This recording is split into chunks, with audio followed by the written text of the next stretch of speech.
Shalom, shalom, bien-aimés frères et sœurs, shalom le peuple de Dieu, shalom les amis, shalom les fidèles, shalom les amoureux de la bonne parole de Dieu.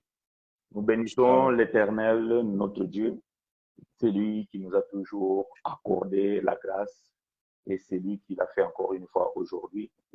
Et nous sommes si contents de pouvoir savoir que ce Dieu est merveilleux. Il répand sa grâce sur nous tous. Je te salue, bien-aimé, homme, frère, serviteur de Dieu, frère Blaise, shalom. Shalom, bien-aimé. J'espère que le son est impeccable. J'espère que les frères et sœurs nous reçoivent parfaitement.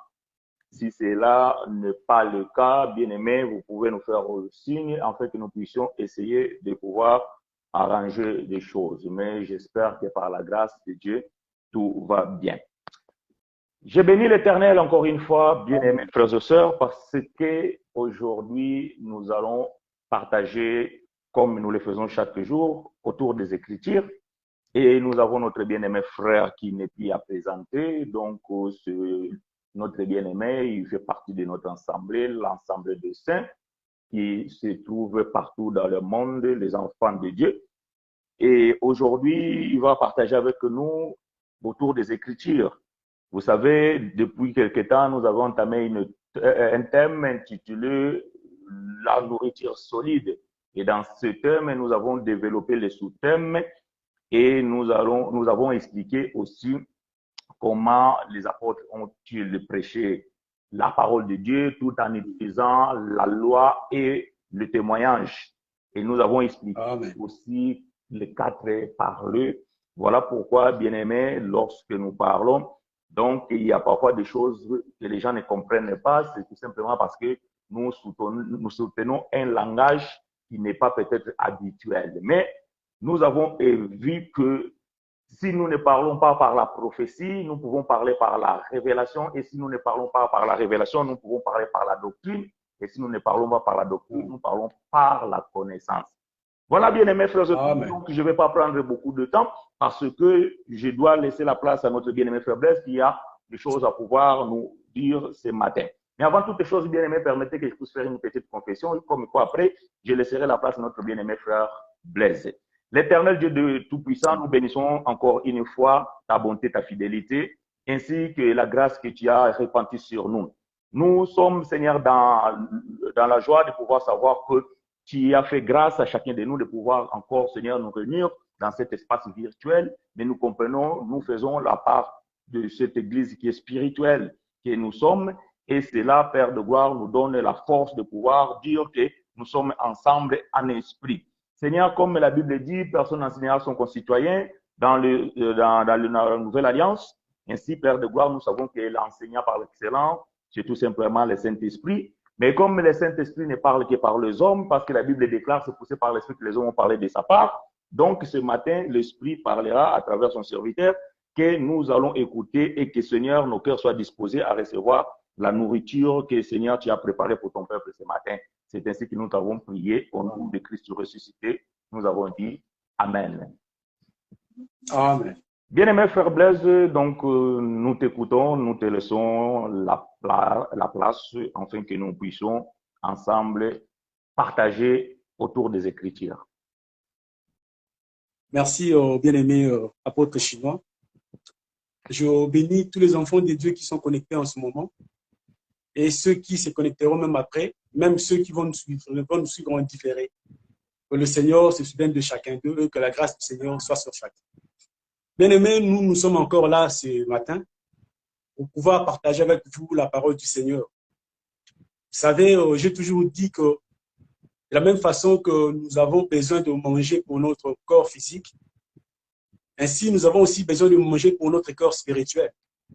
Parce que si la nourriture physique peut contribuer à la bonne santé du corps physique, mais sachez-le que le corps spirituel aussi a besoin de manger. Amen. Or, la nourriture du corps spirituel n'est rien d'autre que la parole et la prière. C'est ces deux choses-là qui font que le corps spirituel puisse être solide. Voilà pourquoi ce matin, bien aimé, par la grâce du Seigneur, nous allons partager un thème avec vous, intitulé Jean le Baptiste. Jean-Baptiste que tout le monde connaît, les précurseurs du Seigneur Jésus-Christ.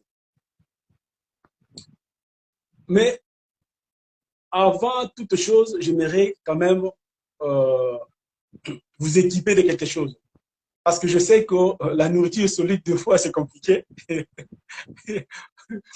Donc, des fois, c'est compliqué parce que nous allons rentrer dans la forêt.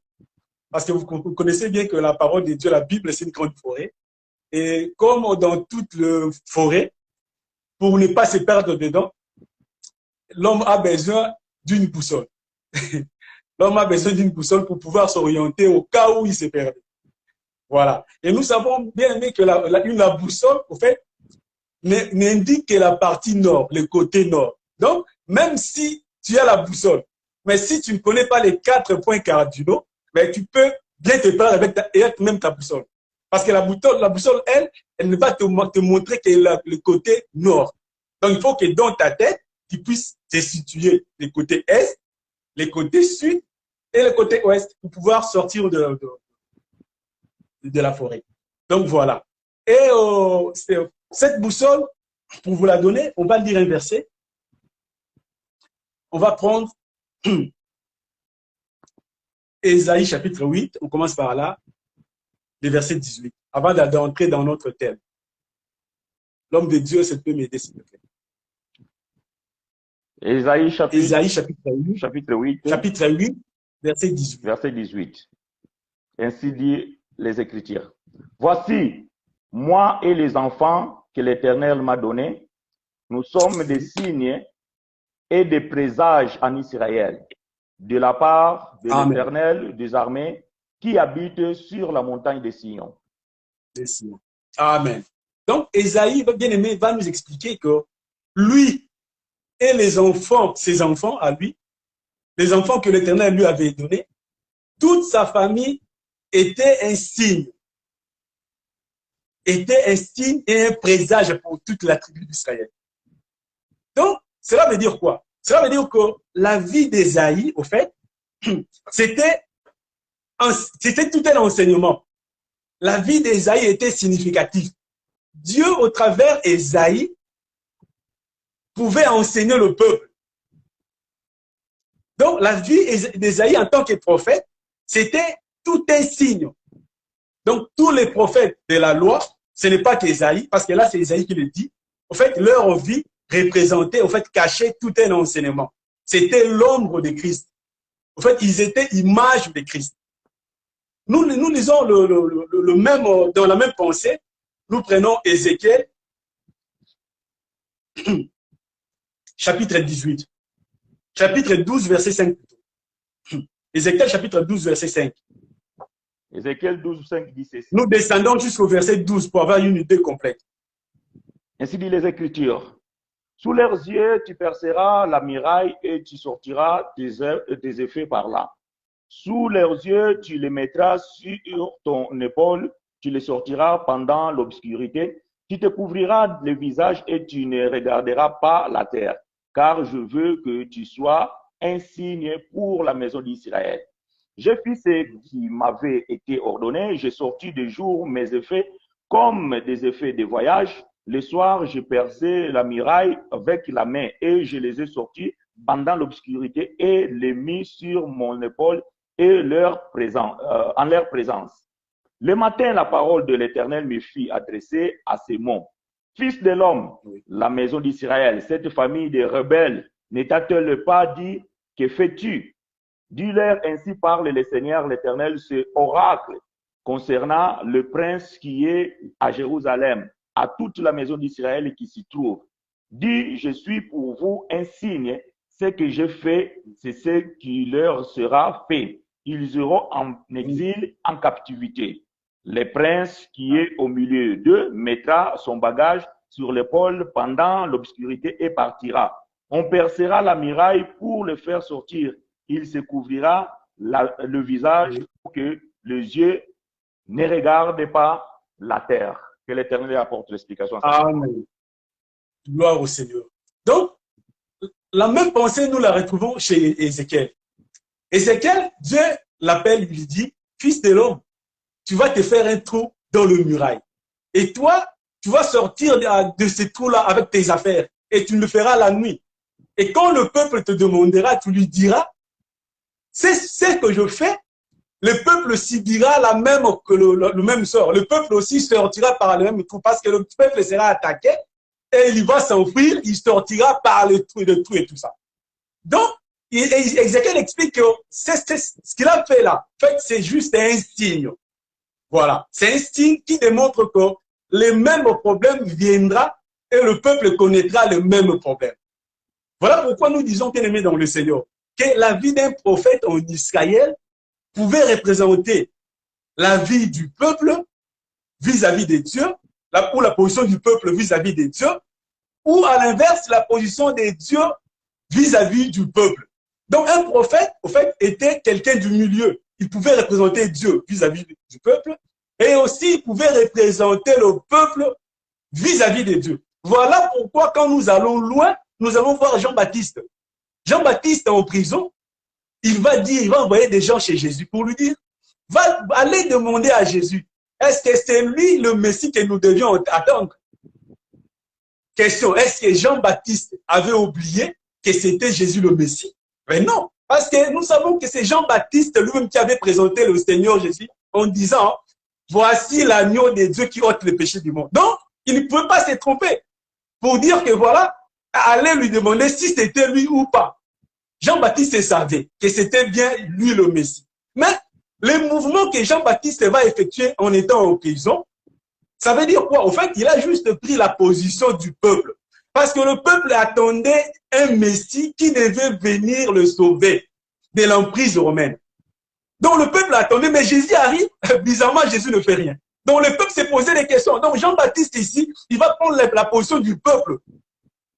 La position du peuple, il va se présenter comme au peuple qui se lamente. Est-ce que c'est lui qui est venu ou ce n'est pas lui? Mais Jean-Baptiste, en tant que prophète, il savait bien que c'était Jésus le Messie. Donc, pour dire qu'un prophète en Israël, au fait, il peut prendre la position de Dieu et le représenter au peuple, et à l'inverse, prendre la position du peuple, le représenter à Dieu. Donc, un prophète en Israël, c'était un signe.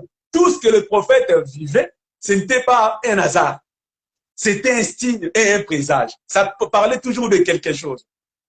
Donc, voilà pourquoi quand Dieu va dire à Ézéchiel que tu vas te faire un trou dans ce muraille, et la nuit tu sortiras là-bas avec tes affaires, et quand le peuple te demandera, tu lui diras que de la même façon que moi je suis sorti par ces trous, et le peuple aussi sera, à un moment donné, un moment viendra où le peuple sera attaqué et il sortira aussi par n'importe quel moyen, par les trous et tout ça.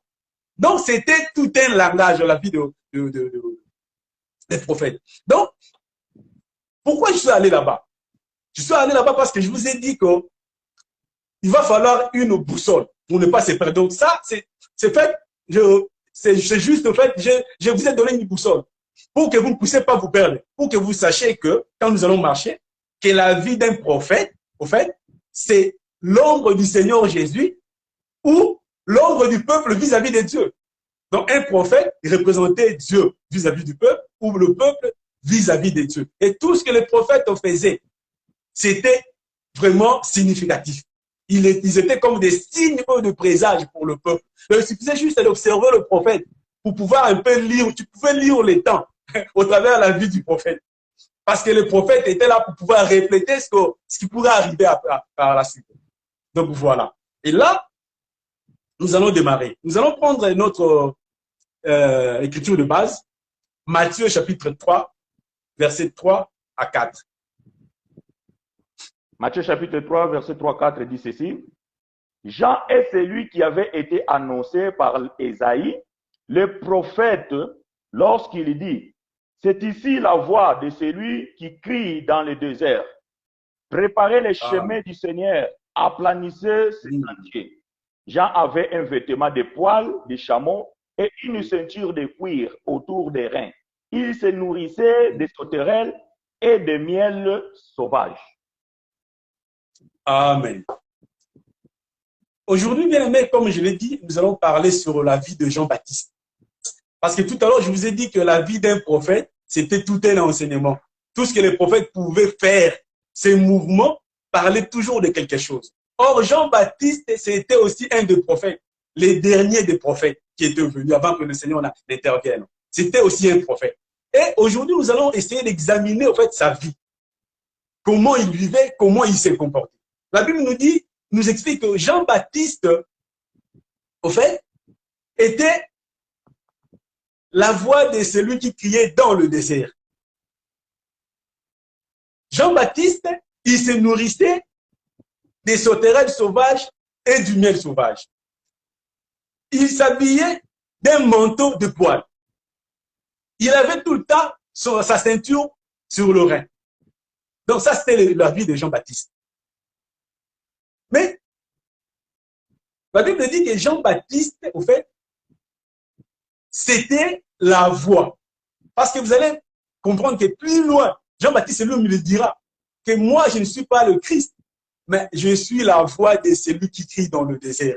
Et la Bible dit, quand vous lisez Luc chapitre 1, si j'ai une bonne mémoire, la Bible dit que Jean-Baptiste, il va aller vivre dans le désert. Donc, toute sa vie, il le passait dans le désert. De temps en temps, il venait prêcher dans la ville et il retournait dans le désert. Et des fois, les gens le suivaient là-bas, là où il était, pour pouvoir écouter la parole. Voilà. Jean-Baptiste était la voix. Mais vous allez remarquer, bien aimé, avec moi que Jean-Baptiste n'était pas n'importe quelle voix. C'était la voix qui criait. Mais où? Dans le désert. Mais pourquoi la voix de Jean-Baptiste ne criait que dans le désert? Parce que nous savons que dans le désert, c'est là où les gens n'ont pas d'eau. C'est là où il y a le manque d'eau. Dans le désert, il n'y a pas assez d'eau. Dans le désert, on cherche l'eau. Donc, si tu veux entrer dans le désert, l'animal déjà préféré du désert, c'est le chameau. Parce que le chameau, s'il boit, il peut faire beaucoup de kilomètres avec ce qu'il a bu. Il sait garder ce qu'il a bu. Il sait conserver son énergie. Mais Jean-Baptiste va être la voix de celui qui crie dans le désert.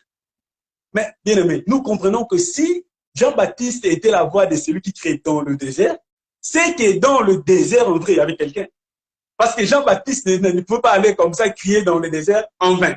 C'est que dans le désert, il était en train de parler à quelqu'un. Mais la question est que c'est qui la personne qui était dans le jardin, dans le désert, à qui Jean-Baptiste pouvait aller parler. Parce que vous savez, bien aimé, que Adam dans le jardin d'Éden, il était avec Dieu. Mais les jours où Adam a péché, Dieu va les chasser du jardin. Dieu, quand il les chassa du jardin, Adam, il va se retrouver en dehors du jardin. Or, comprenez avec moi que dans les jardins, la Bible dit que tous les soirs, la voix de Dieu parcourait le jardin. Donc, Adam pouvait entendre la voix de Dieu dans le jardin. Mais nous comprenons qu'en dehors du jardin, mais Adam ne pouvait plus entendre la voix de Dieu. Or, quand on parle de la voix de Dieu ici, nous comprenons que c'est la parole. Parce que la voix de Dieu, c'est la parole de Dieu. Amen. Adam, en dehors du jardin, ne pouvait plus écouter Dieu. Or, le fait de ne plus écouter Dieu, nous comprenons qu'il n'a plus la parole. Or, la parole, c'est l'eau. La parole, c'est la vie. Nous comprenons qu'Adam s'est retrouvé dans le désert, là où il n'y avait plus d'eau. Voilà, là où il n'y avait plus d'eau. Mais maintenant, il aurait que quelqu'un puisse aller lui donner l'eau dans le désert. Et cette personne, c'était Jean-Baptiste. Voilà pourquoi quand Jean-Baptiste vient, il dit, je suis la voix de celui qui crie dans le désert. Parce que dans le désert était la demeure d'Adam. Il va aller dans le désert pour pouvoir donner de l'eau à Adam.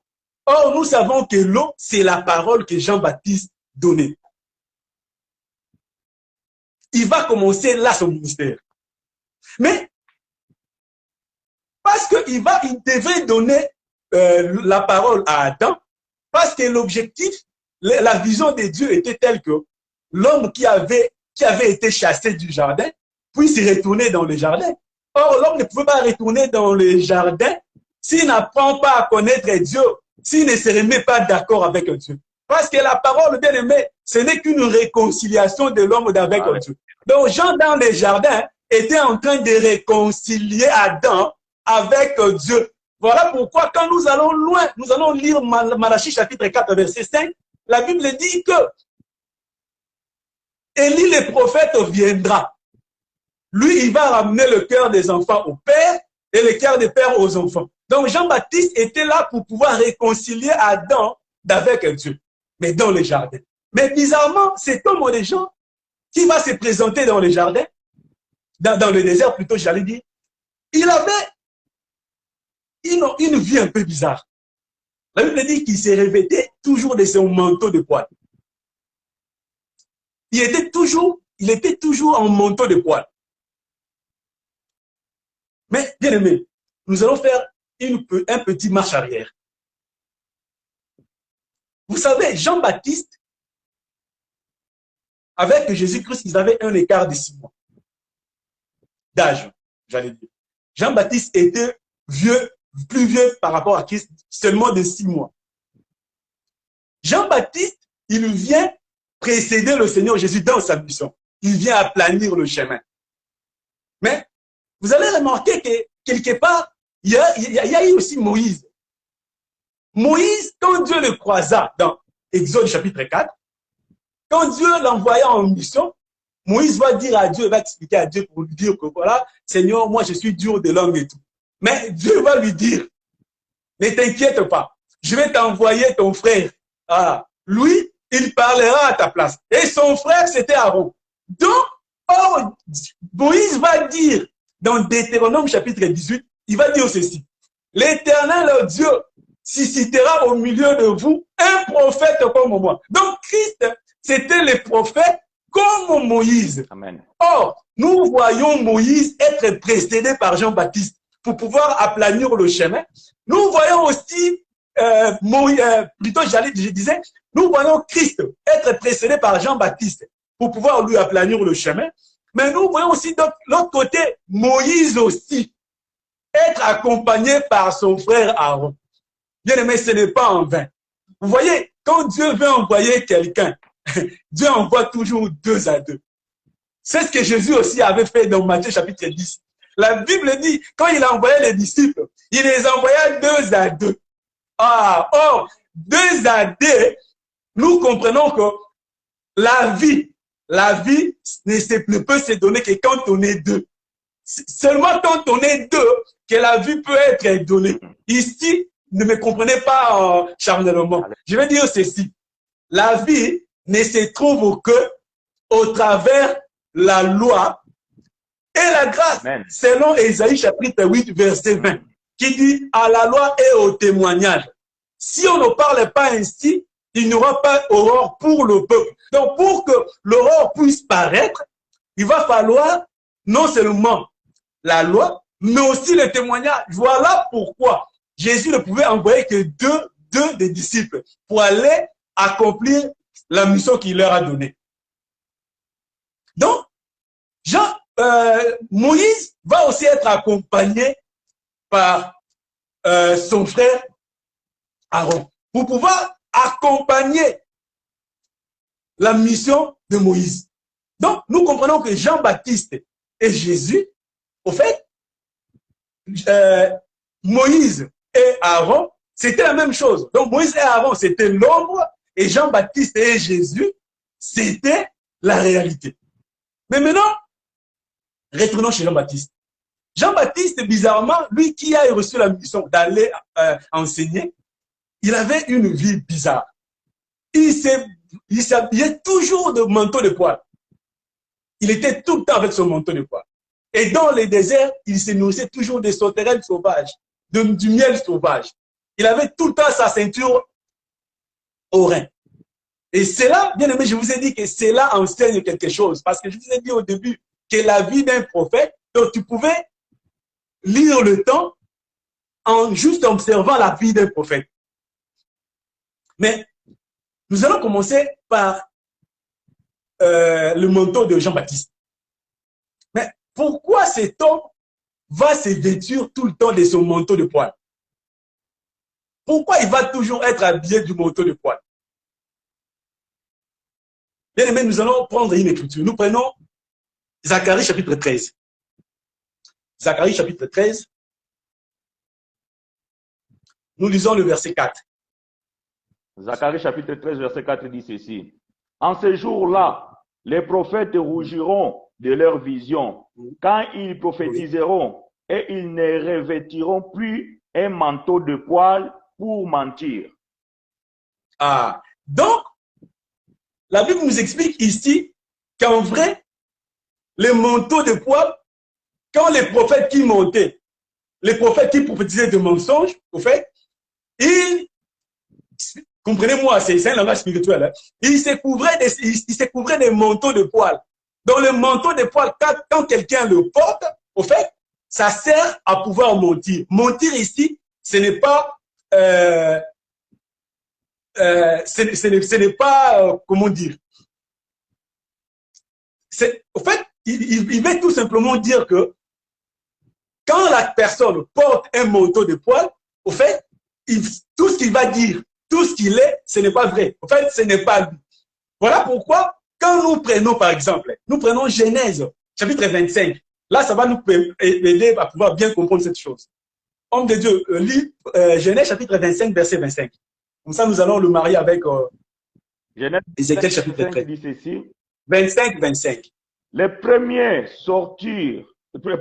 sorties entièrement roux, comme un manteau de poil, et on lui donna le nom d'Ésaü. Oui. Voilà. Est-ce que tu peux continuer pour avoir une idée? 26. Ensuite sortit son frère, dont la main tenait le talon d'Ésaü, et on lui donna le nom de Jacob. Isaac était âgé de 60 ans lorsqu'ils naquirent. Ses enfants grandirent. Ésaü devint un habile chasseur et homme de champ. Mais Jacob fut un homme tranquille qui restait sous les tentes. Isaac aima Ésaü parce qu'il mangeait du gibier et Rebecca aimait Jacob. Comme Jacob. Arrête-toi là, homme de Dieu. Ok. Arrête-toi là. Je conseille au peuple de Dieu d'aller continuer la lecture à la maison parce que c'est long. Je vais juste expliquer ce qu'il y a écrit là. Au fait, la Bible ici explique, parle de la naissance de Jacob et d'Ésaü. Les deux frères étaient fils d'Isaac. Mais quand ils sont nés, le premier qui était sorti, Ésaü, la Bible dit qu'il était roux.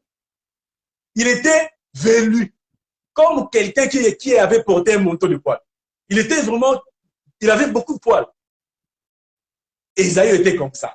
Mais vous allez remarquer que dans la vie de ces enfants, quand ils ont grandi, plus loin, Jacob va récupérer les droits d'aînesse. Ésaü va vendre son droit d'aînesse à son petit frère. Plus loin, le petit frère était devenu grand frère et le grand frère, lui, était devenu le petit frère. Donc, quand nous retournons dans leur naissance au jour de leur accouchement, la Bible dit que l'aîné qui était sorti était velu, roux, velu, comme aussi il avait porté un manteau de poil. Or, je vous ai dit, selon Ézéchiel, selon Zacharie chapitre 13, la Bible dit que les prophètes ne porteront plus le manteau de poil pour mentir. Donc, nous comprenons que quand tu portes un manteau de poil, ça veut dire en vérité que ce n'est pas moi. Ce que je fais, ce que je suis en vrai, ce n'est pas moi. C'est quelqu'un, une autre personne.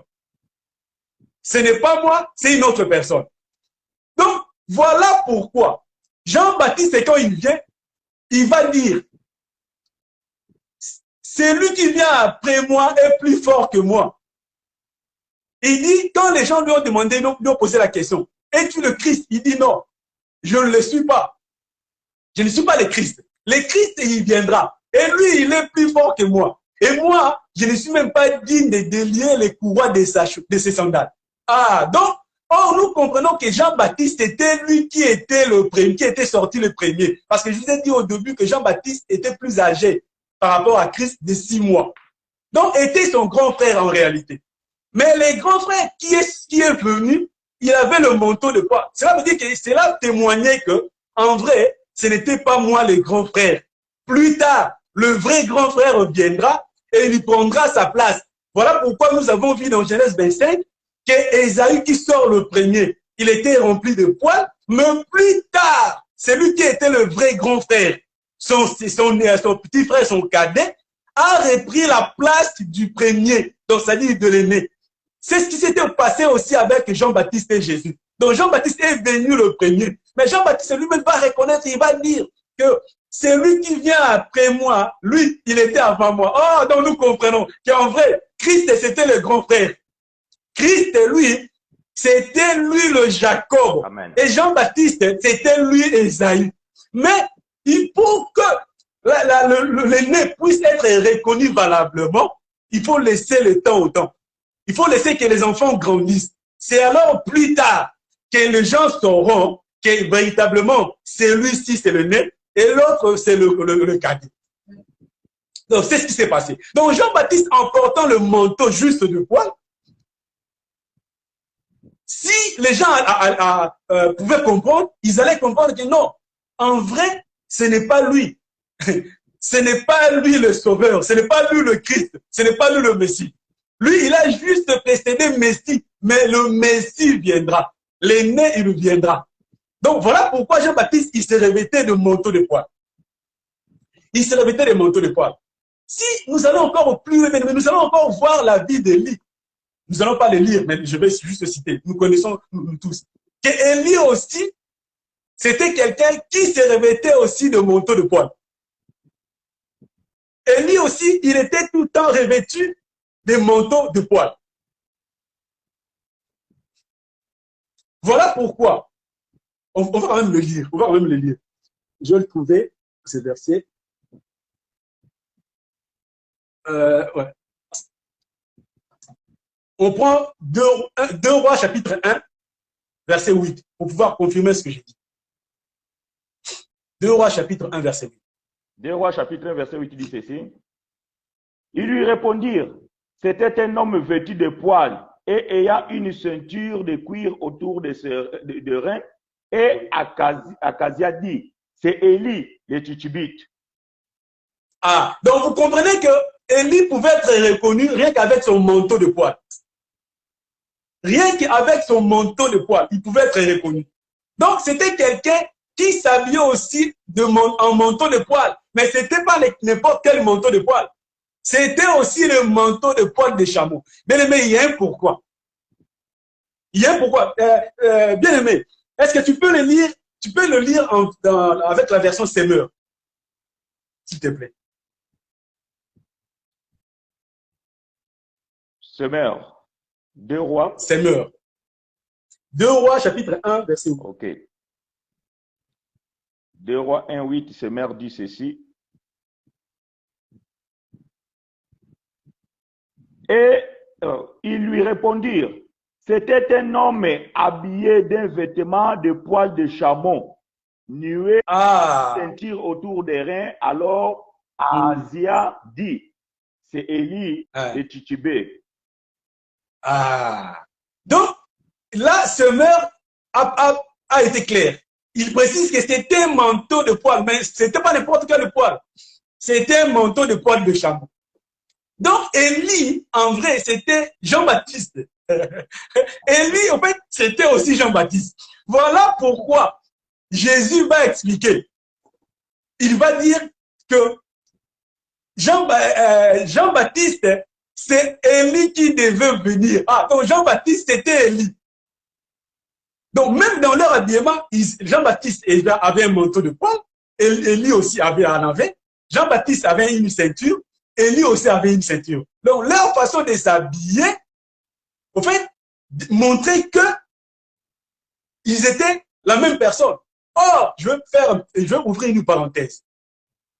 Là, comme j'ai touché Élie. Or, vous savez que Élie, en vrai, c'était l'armée de Dieu. Élie, en lui seul, il représentait toute l'armée de l'Éternel. En lui seul, il représentait toute l'armée. On peut le lire dans 2 Rois chapitre 2, verset 12. Homme de Dieu. 2 Rois 2, 12. Je vais garder le Semeur. 2 Rois 2, 12. Le Semeur dit ceci. À cette vue, Élisée s'écria, mon père, toi qui étais comme les chars d'Israël et ses équipages. Puis il perdit de vue, saisissant alors ce vêtement, il le déchira en deux.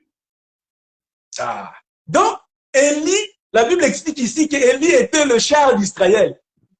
Et ce sont ses équipements, donc sa cavalerie. Dans lui, c'est où on parle de cavalerie. Donc, Élie, c'était lui le char. Or, quand on voit les chars, on voit la guerre.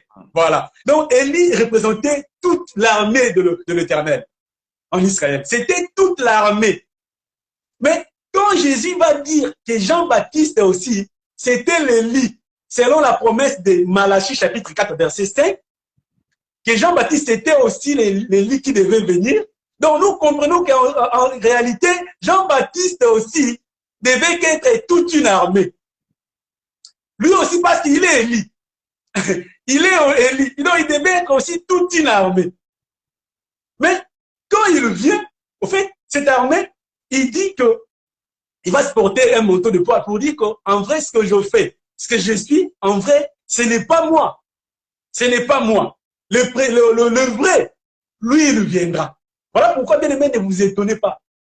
Ne vous étonnez pas. Quand nous lisons la Bible, là où Jésus dit, dans Luc chapitre 18, verset 25, si vous descendez, Jésus va dire qu'il est facile à un chameau d'entrer dans les trucs d'une aiguille qu'à un riche d'entrer dans le royaume de Dieu.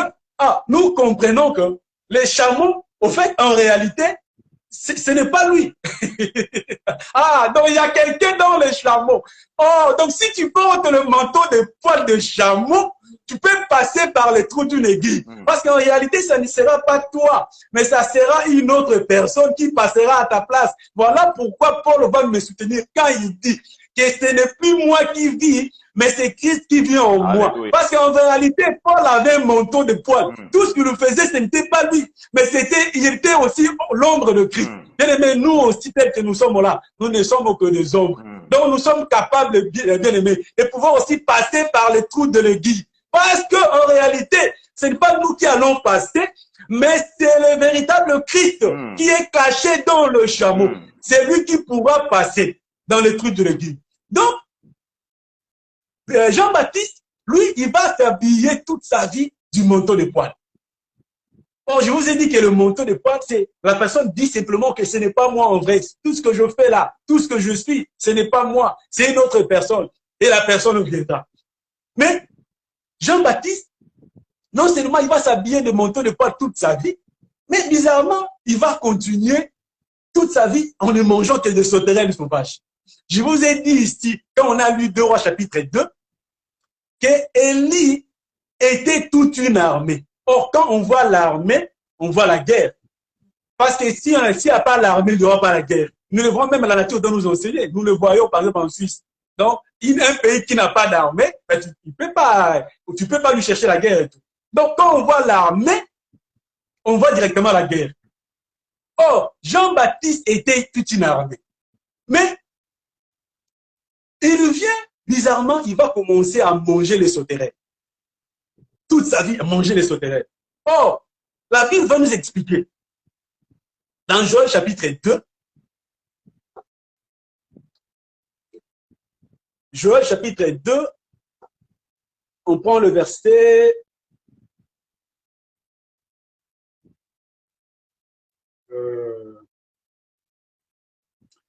chapitre 2, on va prendre le verset ça.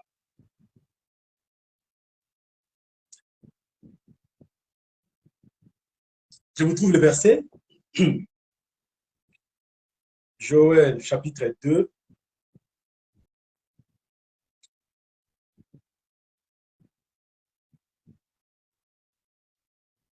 « 25, non? Voilà, verset 25. Ainsi dit la Bible.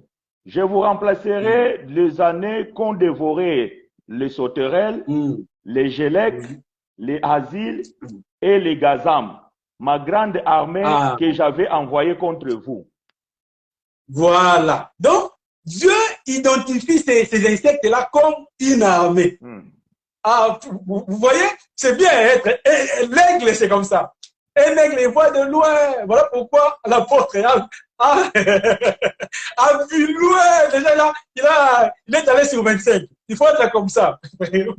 Donc, ces insectes-là, c'était toute une armée pour le Seigneur.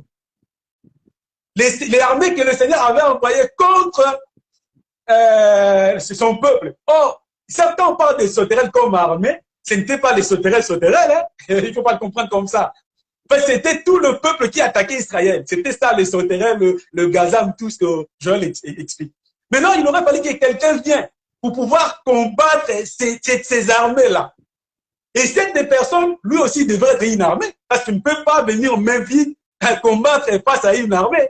Il faut que tu sois aussi, toi, avec des chars et une cavalerie. Voilà pourquoi Jean-Baptiste, il va venir avec le char, avec la cavalerie, pour pouvoir combattre ces armées-là. Oui. Voilà pourquoi, dans sa vie de tous les jours, il ne faisait que manger les sauterelles. Or, Nombre chapitre 22 nous explique, il nous dit, manger, c'est vaincre. Donc, nous comprenons que le fait que Jean-Baptiste mange les sauterelles, donc il est en train de vaincre ces armées-là. On va les lire.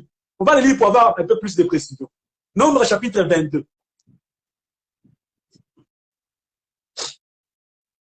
Versets 3 à 4. Nombre 22, 3 à 4 dit ceci. Et Moab fut très effrayé en face d'un peuple aussi nombreux. Il fit saisir des terreurs en face des enfants d'Israël. Moab dit aux anciens des mendiants, cette multitude va dévorer tous ceux qui nous entourent, comme le bœuf broute la verdure des champs. Balak, fils de Tsippor, était alors roi de Moab.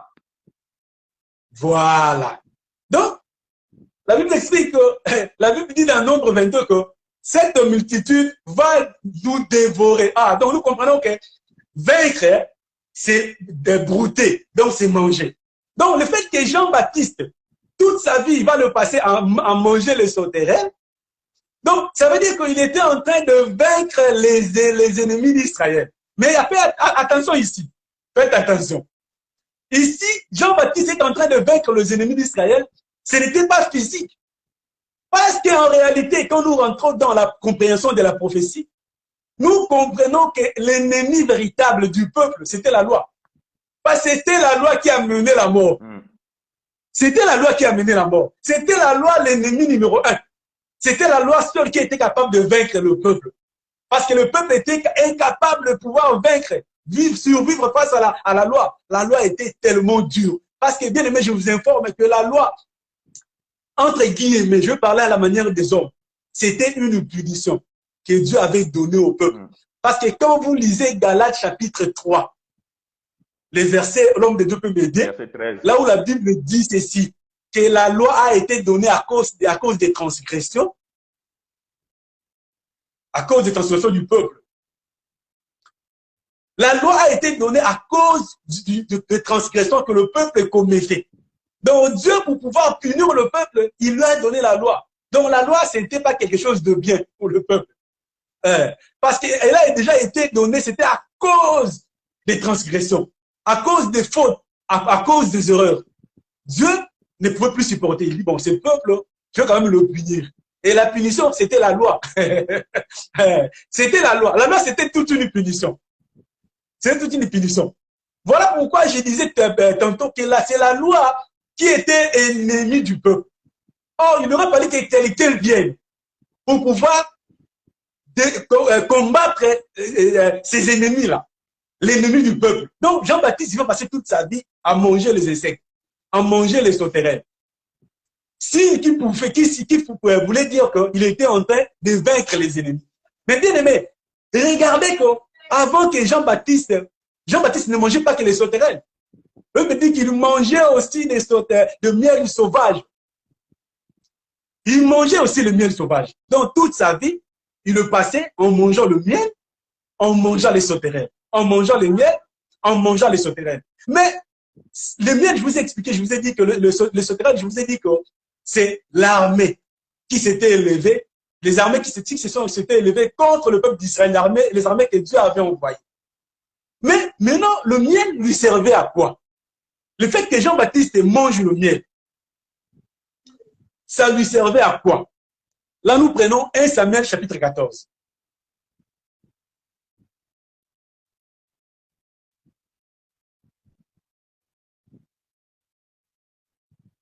« 1 Samuel 14, 24 à 30. 1 Samuel 14, 24. 24 jusqu'à 30. La Bible dit, la journée fut fatigante pour les hommes d'Israël. Saul avait fait jurer le peuple en disant, maudit soit l'homme qui prendra de la nourriture avant le soir, avant que je me sois vengé de mes ennemis. Et personne n'avait pris de la nourriture. Tout le peuple était arrivé dans une forêt où il y avait du miel et à la surface du sol. Lorsque le peuple entra dans la forêt, il vit du miel qui coulait, mais nul ne porta la main à la bouche car le peuple respectait le serment. Jonathan ignorait le serment que son père avait fait faire au peuple. Il avança le bout du bâton qu'il avait à la main, et plongeant dans les rayons du miel, et ramena dans la bouche, à la main à la bouche, et ses yeux furent éclaircis. Alors quelqu'un du peuple lui adressa la parole, il dit, ton père a fait jurer le peuple en disant, maudit soit l'homme qui prendra de la nourriture aujourd'hui. Or, le peuple était épuisé. Et Jonathan dit, mon peuple trouble le peuple. Voyez donc comme mes yeux se sont éclaircis parce que j'ai goûté un peu de miel. Certes, si le peuple avait aujourd'hui mangé du butin qu'il a trouvé chez ses ennemis, la défaite des Philistins n'aurait-elle pas été plus grande? Gloire au Seigneur. Donc, bien aimé, en suivant la lecture, nous comprenons que Jonathan, du fait qu'il a pris le miel, au fait, ses yeux se sont éclaircis. Ah, donc nous comprenons que le miel éclaircit les yeux. Or, le fait que Jean-Baptiste mange le miel, nous comprenons que ses yeux s'éclaircissaient. Mais pourquoi ses yeux devaient s'éclaircir? Tout simplement pour qu'il puisse bien voir les sauterelles. Parce que tu ne peux pas attraper quelque chose et le manger si tu ne vois pas bien. Il faut que tu puisses avoir une bonne vue. Donc, le miel l'aidait à pouvoir avoir les yeux qui voyaient bien, les yeux éclaircis. Oh, voilà. Oh, nous comprenons. Je vous ai dit qu'ici, le sauterelle, en réalité, c'était la loi. Donc, nous comprenons que le miel ici, en réalité, qui devait éclaircir les yeux pour que lui puisse bien voir le sauterelle, en réalité, c'était l'esprit. C'était le Saint-Esprit. Parce que, bien aimé, on ne peut pas comprendre bien la parole si on n'a pas l'Esprit de Dieu. Amen. Voilà pourquoi Jésus va dire que personne ne peut venir à moi s'il n'est pas attiré par mon Père. Il rajoutera, il va dire que nul n'enseignera plus son frère pour lui dire connais Dieu, car ils seront tous enseignés de Dieu. Donc nous comprenons que être enseigné de Dieu, c'est l'Esprit qui fait à ce que la personne puisse comprendre les choses de Dieu, Amen. puisse aimer les choses de Dieu et avoir le goût dans cela. Donc le miel, bien aimé, aidait Jean-Baptiste à pouvoir avoir les yeux clairs, les yeux qui voyaient bien, pour pouvoir bien combattre. Parce que, bien aimé, les combats dans la vie de tous les jours, de notre vie, il est, je veux dire, tous les jours, jusqu'à ce que nous quittions ce monde. Les combats ne s'arrêteront pas. Parce que le monde dans lequel nous sommes, c'est un monde de combat. Là où il y a des faux hommes de Dieu, là où il y a des marabouts, des hommes qui trafiquent la parole. Et nous, bien aimés, nous avons besoin de la parole. Nous avons besoin de la parole. Nous avons besoin d'avoir les yeux éclaircis. Nous devons être des hommes qui voient bien. Parce que tu viens, bien aimé, nous dire n'importe quoi, ou tu t'es caché derrière quelque chose, nous devons être capables de te voir. Que là où tu n'es pas une bonne personne. Voilà pourquoi nous avons besoin du miel. Nous avons besoin du miel, bien aimé. Voilà, nous avons besoin du miel. Or, nous savons que le miel, en réalité, ne peut provenir aussi que du lion. Il faut que le lion meure. Parce que dès que le lion meurt, c'est le lion qui donne le miel. Amen. Dès que le lion meurt, c'est le lion qui va donner le miel par la suite. Parce que si les lions ne meurent pas, mais le miel ne sera pas donné. Voilà pourquoi les disciples de Jésus ne pouvaient pas avoir le Saint-Esprit tant que les lions n'étaient pas encore enlevés, tant que les lions n'étaient pas encore ôtés, tant que les lions n'étaient pas encore morts. Les lions dont il est question ici, je parle du Seigneur Jésus. Il aura fallu que Christ meure pour que le disciple puisse avoir le Saint-Esprit, pour que le Saint-Esprit puisse descendre. Voilà pourquoi lui-même Christ dira, si je ne pars pas, l'Esprit ne viendra pas. Il faut que je m'en aille. Il est de votre avantage que je m'en aille. Parce que quand je m'en irai, l'Esprit viendra. Or, nous comprenons qu'il faut que Christ meure. Par s'en aller, c'est mourir. Donc, Christ, quand il est mort, la Bible dit que 50 jours après, c'est 50 jours après que l'Esprit est descendu. Donc, les lions doivent mourir pour qu'on puisse tirer de ces lions-là le miel. Voilà. Le miel qui sert à pouvoir avoir les yeux éclaircis, pour pouvoir bien combattre. Ici, je vais prendre une autre tournure pour vous dire, bien aimé, dans la vie où nous sommes, dans le monde où nous sommes, la connaissance nous est importante.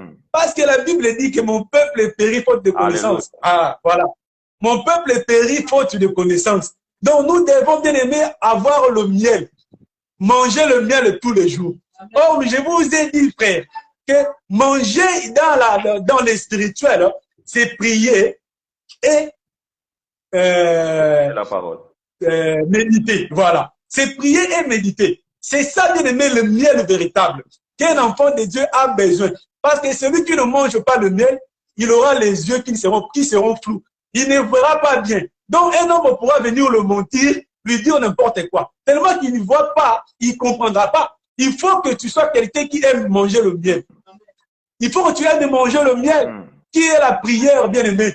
Voilà. Il faut que tu sois quelqu'un qui prie, quelqu'un qui médite la parole. Parce que c'est au travers de cela, bien aimé, que tu pourras avoir l'esprit debout, l'esprit éveillé. Parce que le Saint-Esprit, bien aimé, c'est toute une personne qui a aussi besoin de manger. Je vous ai dit ça au début.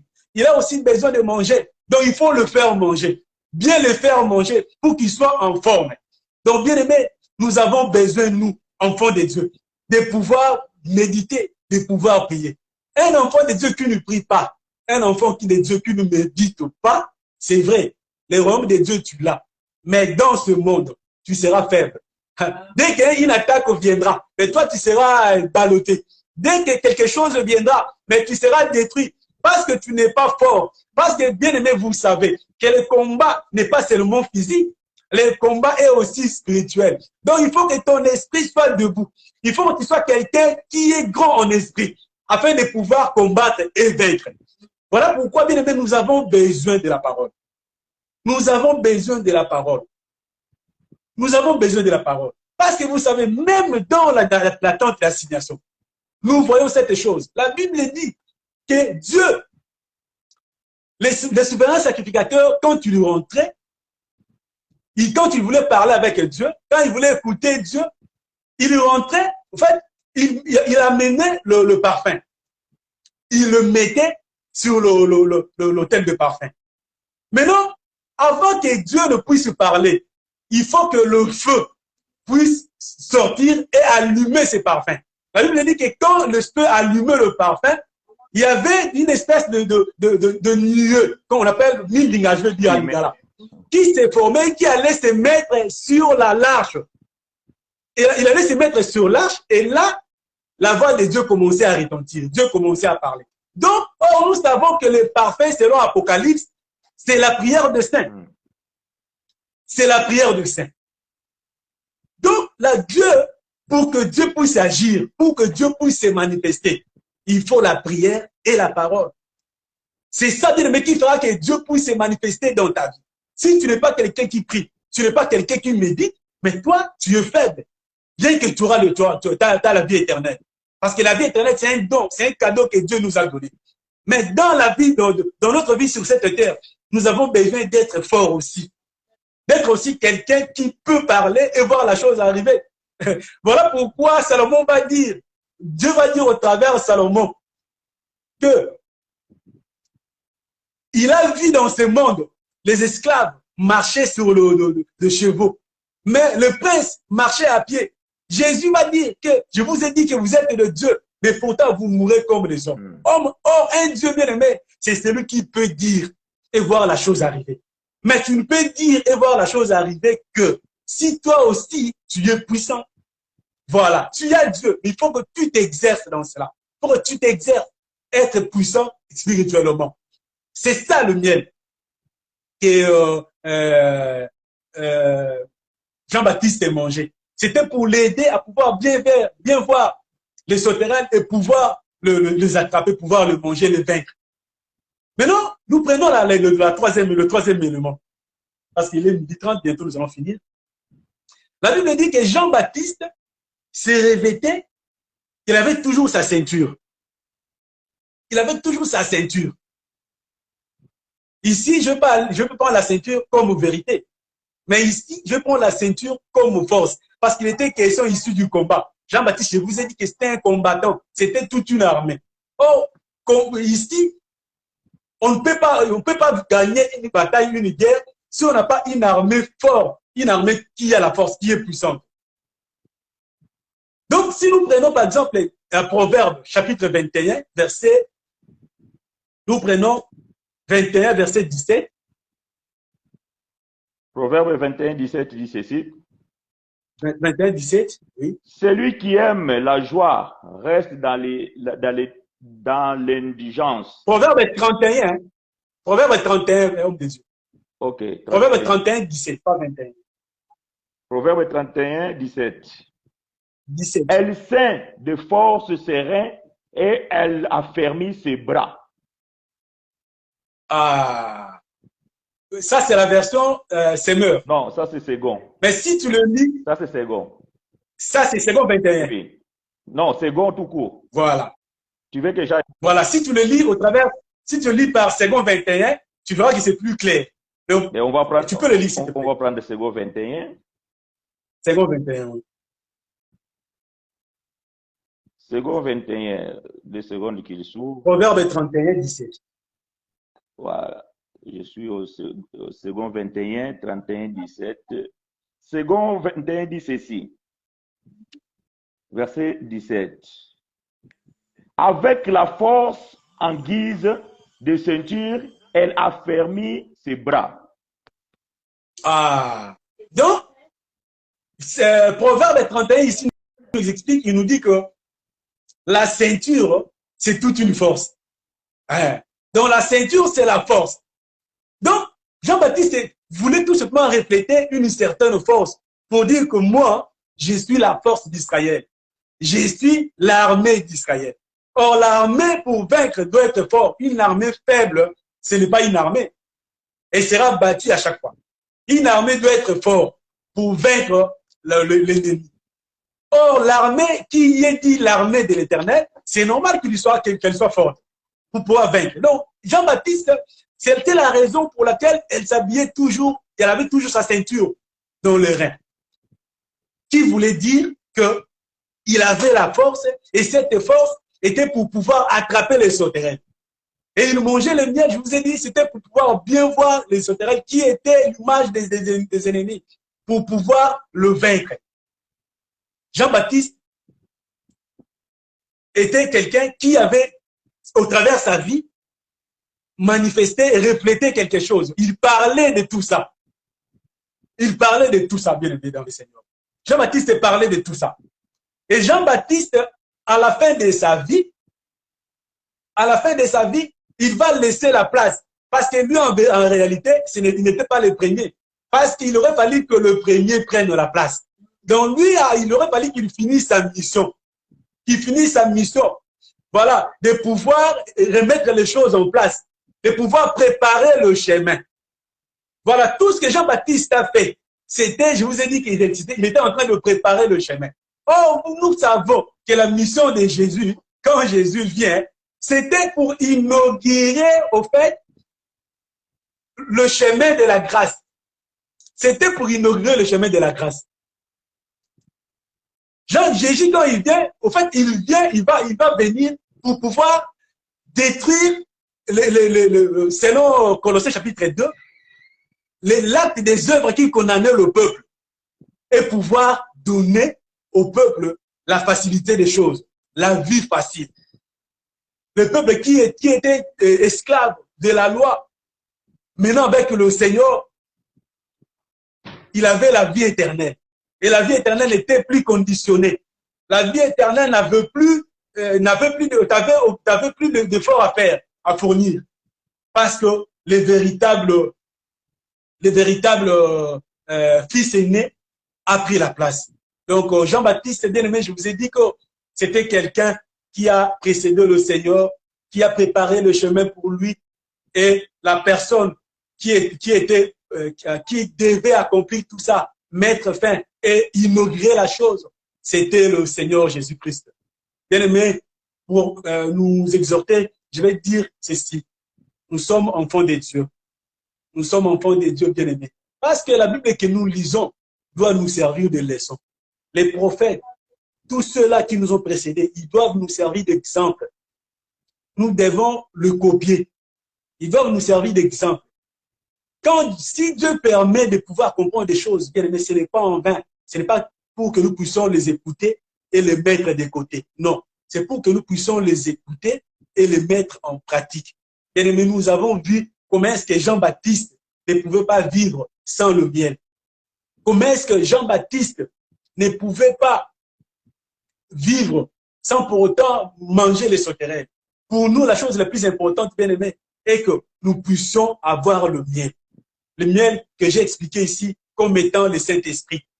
Nous avons le Saint-Esprit. Bien aimé, mais ton esprit, c'est comme un enfant. Vous savez quand un enfant naît, il a aussi besoin de bien manger pour bien grandir. Parce qu'un enfant, quand il ne mange pas bien, il ne grandira pas aussi bien. L'enfant est là, mais il faut que l'enfant grandisse. Il faut que l'enfant grandisse. Or, pour que l'enfant grandisse, il faut qu'il mange bien. Je vous ai dit que le manger ici, c'est la prière et la méditation. C'est ça la nourriture d'un enfant de Dieu. Un enfant de Dieu doit prier. Un enfant de Dieu doit méditer. Donc, si tu ne pries pas, bien aimé, dis-toi que tu es faible. Tu es faible, tu ne peux pas être fort parce que tu ne seras jamais en bonne santé spirituellement. Il faut que tu sois quelqu'un qui prie. Il faut que tu sois quelqu'un qui médite pour pouvoir vaincre, bien vivre sur cette terre et gagner cette bataille que nous avons. Voilà ce que j'avais à partager avec vous. Que le Seigneur nous soit favorable.